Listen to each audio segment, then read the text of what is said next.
Hello दोस्तों, नमस्कार। स्वागत है आप सभी का अपने YouTube channel Avinash sir GS वाला में। दोस्तों, हम लोग इस समय एसएससी जीडी के लिए स्पेशल जीएस का क्लास, जीके का क्लास, हिंदी का क्लास पढ़ रहे हैं और मैं लगातार आप लोगों को वीडियो प्रोवाइड करा रहा हूं। दोस्तों, आप लोगों का बहुत सा प्यार दुलार मिल रहा है। आप लोग बहुत सारे लोग कमेंट भी कर रहे हैं। तो दोस्तों, इसी कार्यक्रम को आगे बढ़ाते हुए मैं आज फिर से एक नए वीडियो के साथ आप लोगों के सामने उपस्थित हूं और मैं आज आप लोगों को इस वीडियो में जीके जीएस के 50+ क्वेश्चंस को कवर अप कराने वाला हूं। तो आइए दोस्तों, बिना देर के हुए हम लोग वीडियो की शुरुआत करते हैं। दोस्तों, सबसे पहला क्वेश्चन है, अमूल भारत का एक दूध का ब्रांड है जिसका मुख्यालय स्थित है कहां पर दोस्तों? आणंद में। ध्यान रखिएगा, आणंद में। और कभी कभी इसी को आनंद भी ऑप्शन में दिया रहता है, आनंद। ध्यान रखिएगा, आनंद। तो दोस्तों, भारत में एक दूध का ब्रांड है, उसका नाम है अमूल। उसका मुख्यालय आणंद में है और ये आणंद कहाँ है? गुजरात में है, गुजरात में है। उसके बाद अगला क्वेश्चन है कि भारत में अमूल की स्थापना किस क्रांति की देन है? तो दोस्तों, श्वेत क्रांति की देन है, श्वेत क्रांति की देन है। अगर आपसे क्वेश्चन पूछा जाए श्वेत क्रांति का संबंध किससे है, तो दुग्ध उत्पादन से है, अमूल से है। दुग्ध उत्पादन से है, दूध उत्पादन से है। अगला क्वेश्चन है दोस्तों, अमूल अर्थात अमूल AMUL का पूरा नाम क्या है? तो ध्यान रखिएगा, Anand Anand milk, Anand milk union limited.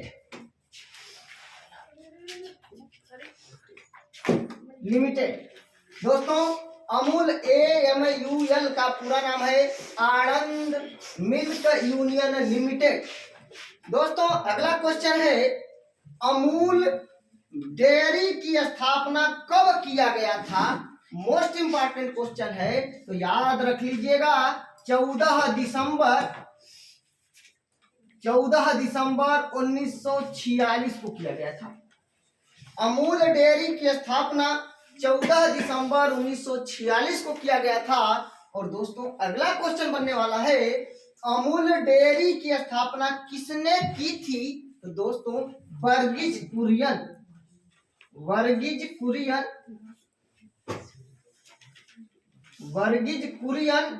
और इनके साथ और एक व्यक्ति थे, उनका नाम है वर्गीज कुरियन। और वर्गीज कुरियन के बाद दूसरा नाम है त्रिभुवन दास कृषि भाई पटेल।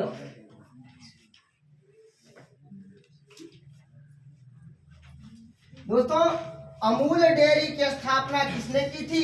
वर्गीज कुरियन और त्रिभुवन दास कृषि भाई पटेल ने की थी। 14 दिसंबर 1946 को की थी। और अमूल भारत का एक दूध का ब्रांड है और वह कहाँ है? आणंद में है। आणंद कहाँ है? गुजरात में है। और अमूल का पूरा नाम है आणंद मिल्क यूनियन लिमिटेड। और अमूल का संबंध श्वेत क्रांति से है, अर्थात श्वेत क्रांति का संबंध दुग्ध उत्पादन से है। अगला क्वेश्चन दोस्तों, next question important, operation flood की शुरुआत 1970 में किस उद्देश्य से किया गया था? तो दोस्तों, सबसे पहला प्रश्न आपसे यही पूछा जाएगा कि ऑपरेशन फ्लड की शुरुआत कब किया गया था? तो 1970 में किया गया था। दूसरा क्वेश्चन पूछा जाएगा कि ऑपरेशन फ्लड का संबंध किससे है? तो दुग्ध उत्पादन से है, दूध उत्पादन से है। और तीसरा क्वेश्चन ये मैंने लिख दिया है कि ऑपरेशन फ्लड की शुरुआत 1970 में किस उद्देश्य से किया गया था। तो दोस्तों दुग्ध उत्पादन में वृद्धि हेतु, दुग्ध उत्पादन में वृद्धि हेतु ऑपरेशन फ्लड की शुरुआत हुआ था 1970 में। तो पहला क्वेश्चन ऑपरेशन फ्लड की शुरुआत कब हुआ, 1970 में। दूसरा क्वेश्चन ऑपरेशन फ्लड का संबंध किससे है, दुग्ध उत्पादन से है या दुग्ध उत्पादन में वृद्धि से है, ध्यान रखिएगा। अगला क्वेश्चन कभी कभी यह भी प्रश्न देता है ऑपरेशन फ्लड का संबंध किससे है, श्वेत क्रांति से है, श्वेत क्रांति से है।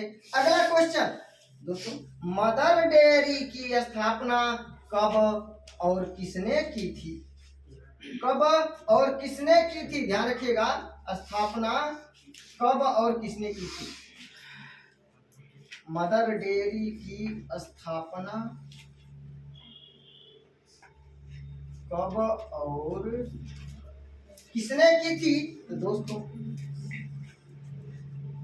1974 में भारतीय संसद ने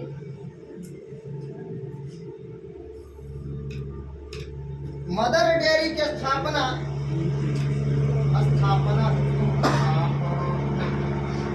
कब और किसने की थी, 1974 में भारतीय संसद ने की थी।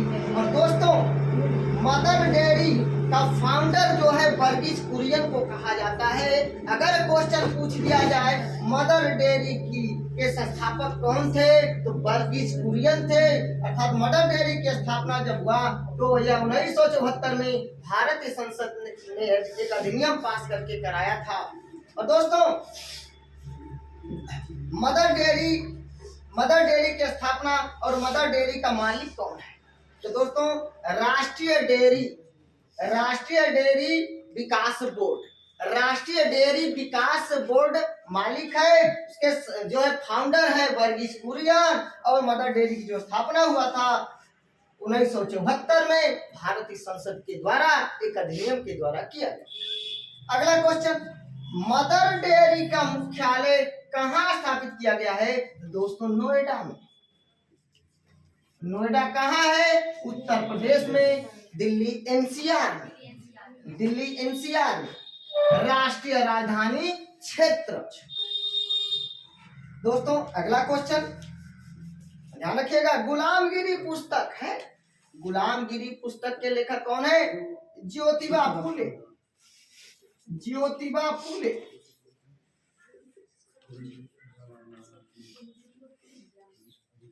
ज्योतिबा फुले गुलामगिरी पुस्तक के लेखक। दोस्तों सत्य शोधक समाज, सत्य शोधक समाज के संस्थापक कौन थे, तो ज्योतिबा फुले, ज्योतिबा फुले। बहुत इंपॉर्टेंट प्रश्न है, गुलामगिरी पुस्तक और सत्य शोधक समाज दोनों जो ज्योतिबा फुले से संबंध रखते हैं। अगला क्वेश्चन दोस्तों 1920 में मूक नायक अखबार की शुरुआत किसने की थी, दोस्तों 1920 में मूक नायक अखबार की शुरुआत किसने की थी, तो हमारे संविधान निर्माता,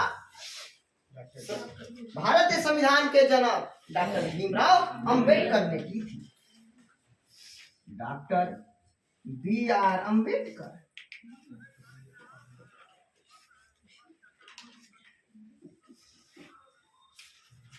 दोस्तों प्रारूप समिति के अध्यक्ष, ड्राफ्टिंग कमेटी के अध्यक्ष डॉक्टर भीमराव अंबेडकर थे। और ध्यान रखिएगा हमारे संविधान के जनक, संविधान के पिता डॉक्टर भीमराव अंबेडकर को कहा जाता है। डॉक्टर भीमराव अंबेडकर का जन्म 14 अप्रैल 1891 में महू में हुआ था, जबकि उनकी मृत्यु 6 दिसंबर 1956 को दिल्ली में हुआ था। तो दोस्तों क्वेश्चन यहाँ पर दो प्रकार से पूछा जाएगा। मूक नायक अखबार कौन निकालते थे, डॉक्टर भीमराव अंबेडकर। मूक नायक अखबार कब निकाला गया था, पहली बार 1920 में, ध्यान रखिएगा। या डॉक्टर भीमराव अंबेडकर कौन सा अखबार 1920 में निकाला था, तो मूक नायक। अगला क्वेश्चन दोस्तों महत्वपूर्ण प्रश्न, grand old man of India, grand old man of India, या भारत के वयोवृद्ध पुरुष, भारत के वयोवृद्ध नेता दादा भाई नौरोजी, दादा भाई नौरोजी।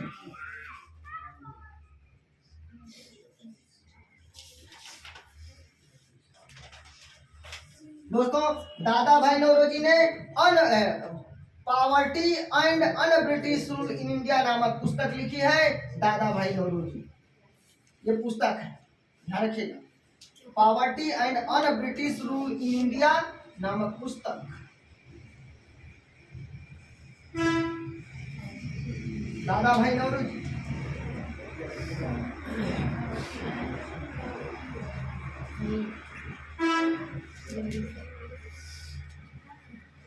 दोस्तों ड्रेन थियरी का सिद्धांत दिए थे दादा भाई नौरोजी, ड्रेन थियरी का सिद्धांत दिए थे। धन के निष्कासन का सिद्धांत दिया था दादा भाई नौरोजी ने, याद रखिएगा, धन के निष्कासन का सिद्धांत दादा भाई नौरोजी ने दिया था।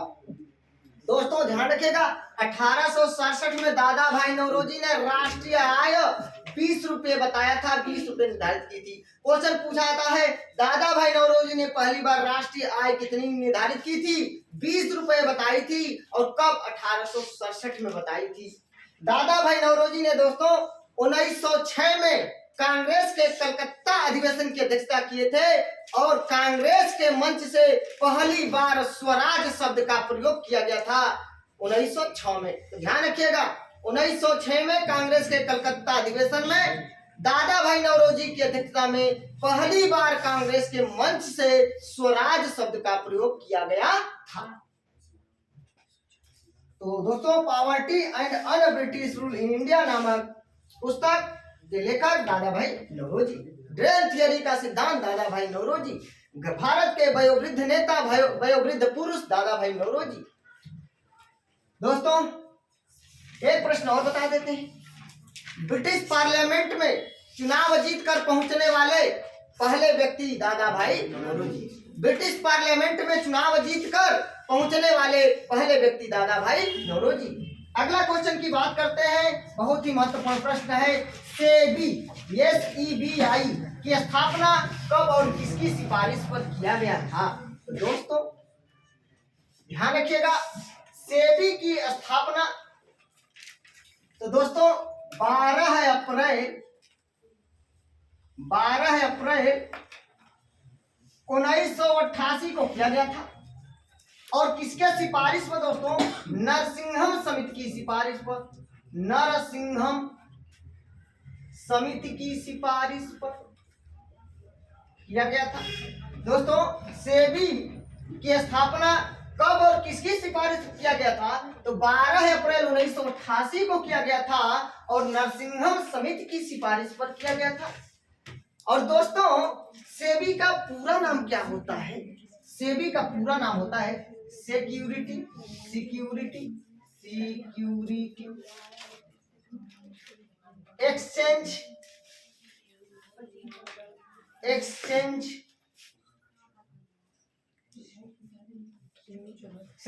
Exchange board of India. दोस्तों इसको इंग्लिश में लिख देते हैं,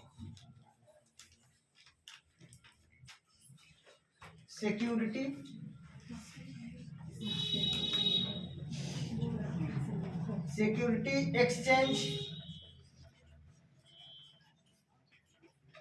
बोर्ड ऑफ इंडिया।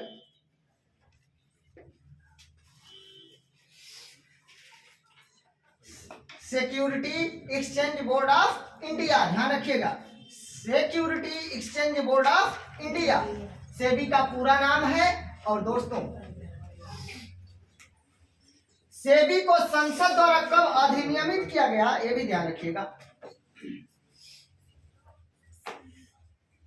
क्योंकि दोस्तों कई लोगों ने कहा सर थोड़ा सा इंग्लिश भी लिख दिया करिए कभी कभी, तो हमने कहा भाई थोड़ा लिख देते हैं इंग्लिश भी। तो security exchange board of India और सेबी को संसद द्वारा कब अधिनियमित किया गया? तो दोस्तों 1992 में, याद रखिएगा 1992 में सेबी को संसद द्वारा अधिनियमित किया गया। दोस्तों सेबी का मुख्यालय कहाँ है? तो सेबी का मुख्यालय मुंबई में है, सेबी का मुख्यालय मुंबई में है। दोस्तों अगला महत्वपूर्ण प्रश्न, तो ये हो गया 15 नंबर हो गया SEBI security exchange board of India. SEBI को संसद द्वारा कब अधिनियमित किया 1992 में। सेबी का मुख्यालय मुंबई में। और दोस्तों अगला क्वेश्चन है मूल कर्तव्य को किस संविधान संशोधन द्वारा भारतीय संविधान में जोड़ा गया। तो दोस्तों 42वें संविधान संशोधन के द्वारा जोड़ा गया कि संविधान 42वें संविधान संशोधन द्वारा 42वें संविधान संशोधन द्वारा 1976 में 42वें संविधान संशोधन द्वारा 1976 में। अगर क्वेश्चन पूछा जाए मूल कर्तव्य को भारतीय संविधान में कब जोड़ा गया, 1976 में। किस संविधान संशोधन के द्वारा जोड़ा गया, 42वें संविधान संशोधन के द्वारा जोड़ा गया। और अगला क्वेश्चन अगर पूछ लिया जाए कि मूल कर्तव्य को भारतीय संविधान के किस भाग में जोड़ा गया, तो दोस्तों भाग 4A। भाग 4A ध्यान रखिएगा, भाग 4A।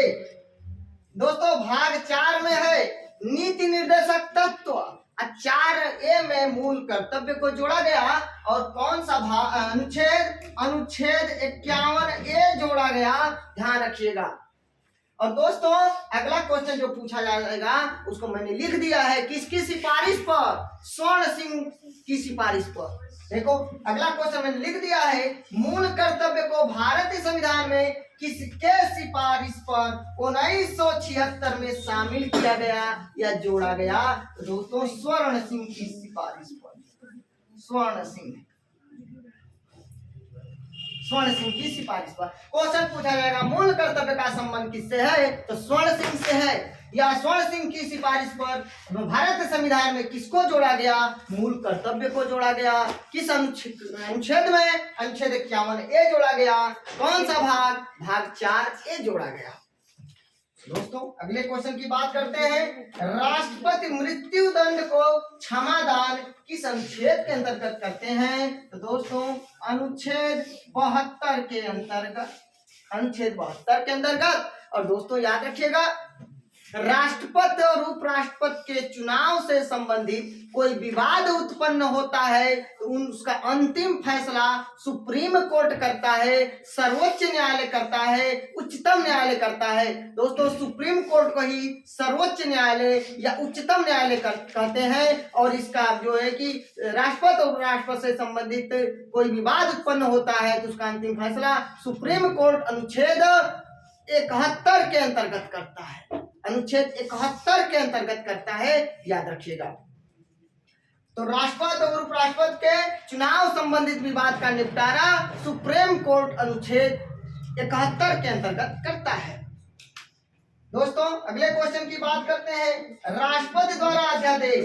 जब संसद का सत्र न चल रहा हो उस समय राष्ट्रपति अध्यादेश जारी कर सकते हैं अनुच्छेद 123 के अंतर्गत।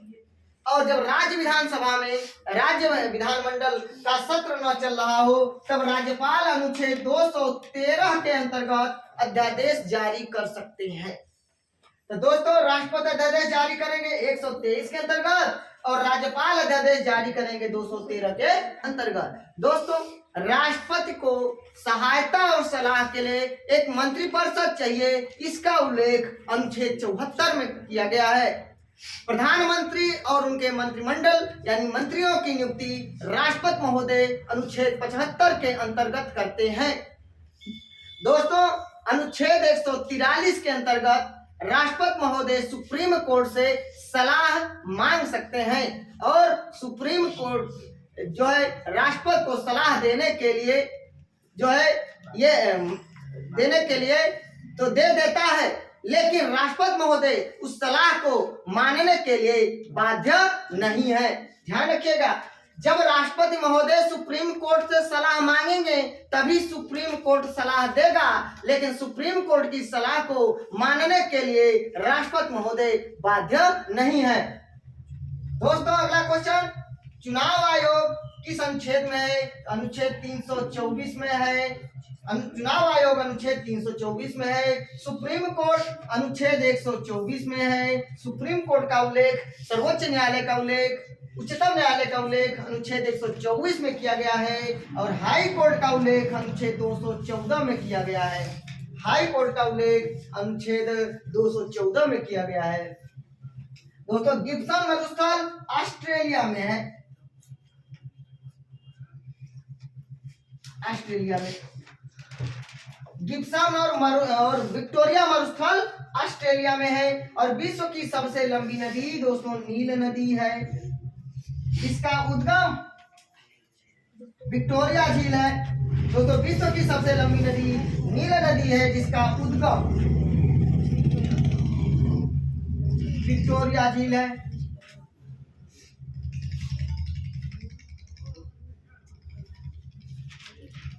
अगला क्वेश्चन दोस्तों, गोल्ड कोस्ट नाम है किसका? गोल्ड कोस्ट किसको कहा जाता है? तो घाना को कहा जाता है। विश्व का चीनी का कटोरा क्यूबा को कहा जाता है, क्यूबा। विश्व का चीनी का कटोरा क्यूबा को कहा जाता है। दोस्तों विश्व का अन्न भंडार या रोटी की डलिया यूक्रेन को कहा जाता है। दोस्तों यूक्रेन की राजधानी कीव होता है, कीव। तो विश्व का अन्न भंडार या रोटी की डलिया यूक्रेन को कहा जाता है। दोस्तों 31 नंबर क्वेश्चन है, कोशिका का रसोई घर किसको कहते हैं दोस्तों? तो हरित लवक को कहा जाता है, हरित लवक। तो दोस्तों विषाणु वायरस की खोज किसने की थी? तो 1892 में इवोनास्की ने की थी, इवोनास्की। तो दोस्तों विषाणु अर्थात वायरस की खोज 1892 में इवोनास्की ने की थी। और दोस्तों गुगामल राष्ट्रीय पार्क कहाँ है? गुगामल महान है अर्थात महाराष्ट्र में है। विश्व पर्यावरण दिवस दोस्तों 5 जून को मनाया जाता है। विश्व पर्यावरण दिवस 5 जून को मनाया जाता है। दोस्तों श्रमिक दिवस, मजदूर दिवस 1 मई को मनाया जाता है। विश्व मजदूर दिवस 1 मई को मनाया जाता है। प्रेस की स्वतंत्रता दिवस 3 मई को मनाया जाता है। तो दोस्तों राष्ट्रपति द्वारा अध्यादेश 123, राज्यपाल द्वारा अध्यादेश 213, चुनाव आयोग का उल्लेख अनुच्छेद 324, सुप्रीम कोर्ट का उल्लेख अनुच्छेद 124, हाई कोर्ट का उल्लेख अनुच्छेद 214, गोल्ड कोस्ट घाना को कहा जाता है, गिब्सन मरुस्थल ऑस्ट्रेलिया में, विश्व की सबसे लंबी नदी नील नदी, उद्गम जो है आपका विक्टोरिया झील, विश्व का चीनी का कटोरा क्यूबा, कोशिका का रसोई घर हरित लवक को कहा जाता है, वायरस यानी विषाणु की खोज 1892 में इवोनास्की ने किया था, विश्व पर्यावरण दिवस 5 जून को मनाया जाता है, विश्व श्रमिक दिवस 1 मई को मनाया जाता है, विश्व का अन्न भंडार या रोटी की डलिया यूक्रेन को कहा जाता है, गुगामल राष्ट्रीय पार्क महाराष्ट्र में है।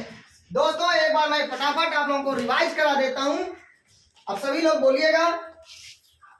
अमूल भारत का एक दूध का ब्रांड है जिसका मुख्यालय कहाँ स्थित है? आनंद गुजरात में। तो भारत का एक ब्रांड है अमूल जिसका मुख्यालय कहाँ है? आनंद कहाँ है? दोस्तों भारत में अमूल की स्थापना किस क्रांति की देन है? श्वेत क्रांति की। अमूल का पूरा नाम क्या है? Anand milk union limited. Amul dairy की स्थापना कब किया गया था? बहुत बढ़िया। अमूल डेयरी की स्थापना किसने की थी? वर्गीज कुरियन और त्रिभुवन दास कृषि भाई पटेल। वर्गीज कुरियन और त्रिभुवन दास कृषि भाई पटेल। दोस्तों ऑपरेशन फ्लड की शुरुआत कब किया गया था? ऑपरेशन फ्लड की शुरुआत 1970 में किस उद्देश्य से किया गया था? दुग्ध उत्पादन से संबंधित कौन सा क्रांति है? श्वेत क्रांति। ऑपरेशन फ्लड का संबंध किस क्रांति से है? श्वेत क्रांति से। मदर डेयरी की स्थापना कब और किसने की थी? भारत संसद। दोस्तों मदर डेयरी का मुख्यालय कहाँ है? गुलामगिरी पुस्तक के लेखक सत्यशोधक समाज की स्थापना। दोस्तों मदर डेयरी का मुख्यालय नोएडा में है और मदर डेयरी की स्थापना 1974 में भारतीय संसद के द्वारा किया गया था। गुलामगिरी पुस्तक के लेखक ज्योतिबा फुले और सत्यशोधक समाज की स्थापना जो है ज्योतिबा फुले ने की थी। दोस्तों 1920 में मूक नायक अखबार की शुरुआत किसने की थी? डॉक्टर भीमराव अंबेडकर ने। संविधान के पिता कौन कहा जाता है? प्रारूप समिति के अध्यक्ष कौन थे? ड्राफ्टिंग कमेटी के अध्यक्ष कौन थे? Doctor Bhimrao Ambedkar. Grand old man of India के नाम से कौन जाना जाता है? ड्रेन थियरी का सिद्धांत किसने दिया था? धन के निष्कासन का सिद्धांत किसने दिया था? Poverty and un British rule in India पुस्तक के लेखक कौन थे? ब्रिटिश पार्लियामेंट में चुनाव लड़कर जीतने वाले पहले व्यक्ति कौन थे? तो दोस्तों 1920 में मूक नायक अखबार की शुरुआत डॉक्टर भीमराव अंबेडकर ने की थी। Grand old man of India, Bharat के वयोवृद्ध नेता, भारत के वयोवृद्ध पुरुष दादा भाई नौरोजी और poverty and British rule in India नामक पुस्तक दादा भाई नौरोजी। दोस्तों ध्यान रखिएगा, दादा भाई नौरोजी 3 बार कांग्रेस के अध्यक्ष रहे हैं। ध्यान रखिएगा, मोस्ट इंपॉर्टेंट क्वेश्चन पूछा जाता है। एक बार 1886 में कांग्रेस के कलकत्ता अधिवेशन की अध्यक्षता किए थे 1886 में। दूसरी बार 1893 में लाहौर अधिवेशन की अध्यक्षता किए थे और तीसरी बार 1906 में कांग्रेस के कलकत्ता अधिवेशन की अध्यक्षता किए थे और कांग्रेस के मंच से पहली बार स्वराज शब्द का प्रयोग किया गया था। दोस्तों अगले क्वेश्चन की बात करते हैं। सेविक की स्थापना कब और किसकी सिफारिश पर किया गया था?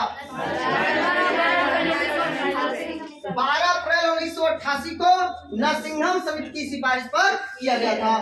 दोस्तों सेबी का पूरा नाम क्या है? Security exchange board of India. दोस्तों सेबी को संसद द्वारा कब अधिनियमित किया गया? सेबी का मुख्यालय कहाँ है? दोस्तों सेबी की स्थापना 12 अप्रैल 1988 को नरसिंघम समिति की सिफारिश पर किया गया। सेबी का फुल फॉर्म है security exchange board of India. SEBI को संसद द्वारा 1992 में अधिनियमित किया गया। सेबी का मुख्यालय मुंबई में बनाया गया है। दोस्तों मूल कर्तव्य को भारतीय संविधान में किस भाग में जोड़ा गया है? 4A। किस अनुच्छेद में? किस संविधान संशोधन के द्वारा? इसकी सिफारिश पर। तो दोस्तों ध्यान रखिएगा कि मूल कर्तव्य को 42वें संविधान संशोधन 1976 में स्वर्ण सिंह समिति की सिफारिश पर जोड़ा गया और भाग 4A और अनुच्छेद 51A जोड़ा गया। तो ध्यान रखिएगा इतना। तो मूल कर्तव्य को स्वर्ण सिंह समिति की सिफारिश पर 1976 में जोड़ा गया, शामिल किया गया। दोस्तों राष्ट्रपति मृत्यु दंड को क्षमादान कर सकते हैं, उसमें किस अनुच्छेद का पालन होता है? दोस्तों अनुच्छेद 72 का पालन होता है। दोस्तों मृत्यु दंड को सिर्फ और सिर्फ राष्ट्रपति महोदय को क्षमा करने की शक्ति प्राप्त है। तो राष्ट्रपति मृत्यु दंड को क्षमादान कर सकते हैं किस अनुच्छेद के अंतर्गत? 72 के अंतर्गत। दोस्तों ध्यान रखिएगा, अनुच्छेद 161 के अंतर्गत राज्यपाल महोदय को यह अधिकार है कि वह सिर्फ किसी अपराध, कोई व्यक्ति अपराध किया है, उसको लंबी सजा दिया गया है तो बस उसको थोड़ा लघु कर सकते हैं, कम कर सकते हैं, लेकिन मृत्यु दंड को क्षमादान करने का अधिकार राज्यपाल को नहीं है। मृत्यु दंड को क्षमादान सिर्फ राष्ट्रपति कर सकते हैं, लेकिन राष्ट्रपति कर सकते हैं और राज्यपाल महोदय बस तो किसी भी व्यक्ति को अगर सजा ज्यादा हुआ है तो उसको कम कर सकते हैं, लघु कर सकते हैं। तो राज्यपाल का क्षमादान अनुच्छेद 161 है। राष्ट्रपति का क्षमादान मृत्यु दंड को क्षमादान कर सकते हैं 72 के अंतर्गत, जबकि राज्यपाल का क्षमादान अनुच्छेद 161 है। दोस्तों राष्ट्रपति द्वारा अध्यादेश किस अनुच्छेद के अंतर्गत? 123। राज्यपाल द्वारा अध्यादेश 213। चुनाव आयोग का उल्लेख 324, सुप्रीम कोर्ट का उल्लेख 124, हाई कोर्ट का उल्लेख 214, गिब्सन मरुस्थल विक्टोरिया मरुस्थल गिब्सन मरुस्थल और विक्टोरिया मरुस्थल जो है ऑस्ट्रेलिया में है। विश्व की सबसे लंबी नदी नील नदी को मिस्र का वरदान कहा जाता है। नील नदी को मिस्र का वरदान कहा जाता है। और नील नदी का उद्गम कहाँ से? विक्टोरिया झील से। गोल्ड कोस्ट किसका नाम है? घाना का। विश्व का चीनी का कटोरा किसको कहते हैं? क्यूबा को। विश्व का अन्न भंडार या रोटी की डलिया यूक्रेन को। यूक्रेन की राजधानी कीव। कोशिका का रसोई घर हरित लवक को। विषाणु वायरस की खोज किसने की थी? लियोनार्स्की ने। कब किया था? 1892 में। खाकर नहीं आया क्या? आप लोग बोल नहीं रहे? गूगामल राष्ट्रीय पार्क कहाँ है? विश्व पर्यावरण दिवस कब मनाया जाता है? दोस्तों, गूगामल राष्ट्रीय पार्क महाराष्ट्र में है। गूंगा महान है इसलिए महाराष्ट्र में है। विश्व पर्यावरण दिवस 5 अगस्त को मनाया जाता है। विश्व श्रमिक दिवस या मजदूर दिवस लेबर डे 1 मई को मनाया जाता है। दोस्तों, लगभग आप लोग 50 से अधिक प्रश्नों को आपने देखा। मैं उम्मीद करता हूँ आपको बहुत ही अच्छे से समझ में आया होगा, याद भी हुआ होगा। अगर आप लोगों को मेरा वीडियो अच्छा लगे प्लीज दोस्तों लाइक कमेंट शेयर करके मुझे सूचना जरूर दें। आप लोगों का एक कमेंट मुझे बहुत ही ऊर्जा प्रदान करता है, इससे मुझे बहुत ही प्रोत्साहन मिलता है। इसलिए दोस्तों आप लोग मेरे चैनल को सब्सक्राइब करें और कमेंट करके मुझे सूचित करें। मिलते हैं नेक्स्ट वीडियो में, तब तक के लिए नमस्कार, धन्यवाद।